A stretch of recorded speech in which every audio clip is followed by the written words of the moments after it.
गुप्त काल में भारत के आंतरिक व्यापार का वर्णन करें। Describe the internal trade off India during Gupta period. गुप्त काल प्राचीन भारतीय इतिहास में स्वर्ण युग था। तत्कालीन आर्थिक क्षेत्र में विभिन्न प्रकार के उद्योग धंधों का विकास हो चुका था। उस समय कच्चे माल की बहुलता, उपलब्धता एवं शिल्पियों की कुशलता के कारण व्यावसायिक एवं औद्योगिक क्षेत्रों में अत्यधिक उन्नति हुई। गुप्त काल में वस्त्र उद्योग अधिक विकसित अवस्था में था। इस संबंध में प्राचीन ग्रंथों का अध्ययन करने से विशद जानकारी प्राप्त होती है। अमरकोश तथा वान के हर्ष चरित्र से ज्ञात होता है कि वस्त्र कपास, ऊन, रेशम, लिनन, छौम, कीड़ों की छाल, अंशुक आदि पदार्थों से बनते थे। अजंता के भित्ति चित्रों से वस्त्र बनाने की 4 तकनीकों की जानकारी प्राप्त होती है। मेघा तिथि के अनुसार विविध परिधान कपास, ऊन, रेशम के तंतुओं से बनते थे।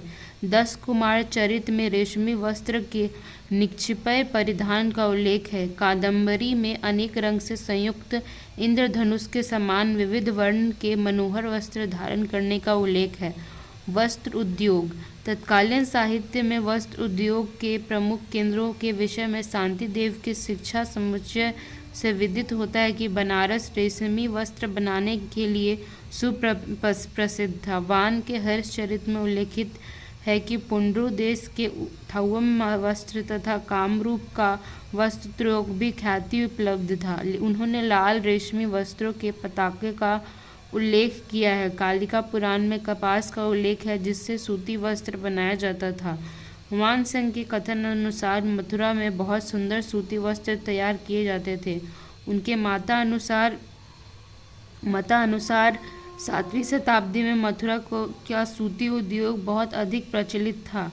उस समय मौर्य काल के समान व्यावसायिक संघों का निर्माण हो चुका था। धर्म एवं काष्ठ उद्योग। इस समय काष्ठ उद्योग का भी स्थापित था।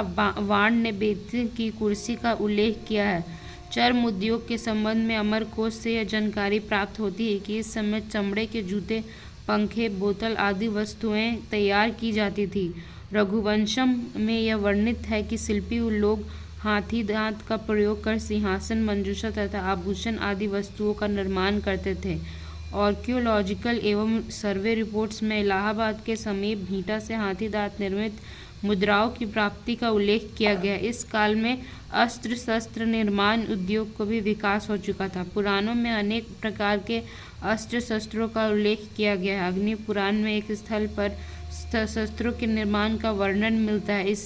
इससे शस्त्र निर्माण में निपुण श्रमिकों की कार्य क्षमता का परिचय मिलता है। धातु उद्योग। इस काल में खान उद्योग अपनी पराकाष्ठा पे था। इस संबंध में ऐसा अनुमान किया जाता है कि तांबा, टिन तथा शीशा आदि बाहर से भारत में आते थे। यहाँ जो कच्चे माल और अन्य सामग्रियाँ निर्मित की जाती थीं, उसके बदले में भारतवर्ष को रोम से पर्याप्त मात्रा में सोना एवं जवाहरात आदि प्राप्त होते थे। यही कारण है कि गुप्त वंशीय राजाओं ने अधिक संख्या में सोने के सिक्के ढलवाए।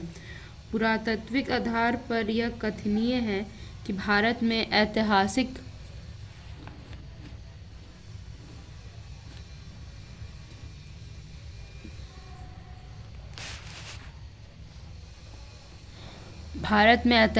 स्थलों की खुदाई में अधिक मात्रा में सोना चांदी प्राप्त हुए हैं। उत्तर पश्चिमी भारत में दरेल, व्यास में और सतलज के बीच टक और सिंधु से सोना चांदी प्राप्त हुए हैं। व्यास सतलज के बीच तांबा और लोहा मिले हैं।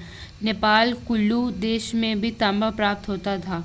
औद्योगिक यंत्र। गुप्त काल में औद्योगिक यंत्रों का भी निर्माण किया जाता था। यंत्र उद्योग का परिचय तत्कालीन साहित्य में होता है। वान ने फव्वारों के निर्माण हेतु जल यंत्रों का उल्लेख किया है।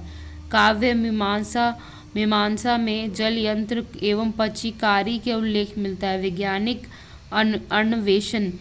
इस काल में जहाँ तक एक तरफ मौलिक धातुओं का अभाव था, वहीं दूसरी तरफ विशेष वैज्ञानिक प्रयोगों एवं अन्वेषणों से भी धातुओं की तैयार किए जाने की विधि अपनाई गई। वात्स्यायन द्वारा वर्णित 64 कलाओं के अंतर्गत रूप, रत्न परीक्षा, धातुवाद और मणिराग कर ज्ञानम भी सम्मिलित है, जिनसे विभिन्न प्रकार की वस्तुएं निर्मित की जाती हैं। हिंसांग के विवरण से यह भी ज्ञात होता है कि राजपुर के समीप व्यास व्यास और सिंध के अंतर्वेद से सोना, चांदी, कसकूट, तांबा, लोहे निकाले जाते थे। मथुरा के आसपास सोना निकाला जाता था। उन्होंने स्वयं भड़ोज के निवासियों को समुद्र के जल से नमक बनाते हुए देखा था। उन्होंने लिखा है कि नालंदा में राजा पूर्णवर्मन द्वारा बनवाई गई 80 फुट ऊंची बुद्ध की विशाल तांबे की मूर्ति तथा शिलादित्य हर्ष द्वारा बनवाई गई 100 फुट ऊंची मंदिर विद्यमान था। वान ने लोहा के बड़े बड़े घंटों का भी उल्लेख किया। इसी प्रकार दिल्ली में मेहरौली नामक स्थान में चंद्र नामक राजा द्वारा निर्मित 23 फुट ऊंचा लौह स्तंभ पूर्णतः सुरक्षित रूप से प्राप्त हुआ है। उपर्युक्त साक्ष्य धातु विज्ञान की उन्नति पूर्ण अवस्था के द्योतक है। लौह धातु का उद्योग पराकाष्ठा को प्राप्त था। आभूषण उद्योग की अवस्था प्रगतिशील थी। वराह मिहिर ने 22 जवाहरातों का वर्णन किया है, जिनमें सबसे मुख्य हीरा, नीलम, पन्ना, मानिक, वैदूर्य, कहवा, स्फटिक आदि मुख्य हैं। अभिज्ञान शाकुंतलम से ज्ञात होता है कि इनका प्रयोग स्वर्ण आभूषणों और मुद्राओं को जोड़ने, वस्त्रों को सुसज्जित करने, चारपाई, आसन, दर्पण, दीप पर आवृत करने, द्वारों को सजाने और भवन के आंगन में जड़ने तथा शकुन के लिए धारण करने के लिए कहा जाता है। हर्षचरिता में मोती का प्रयोग आभूषणों, तलवार की मूठ तथा पीने के बर्तनों में नक्काशी के लिए, नारियों के वस्त्रों को सुसज्जित करने के लिए भी किया जाता है।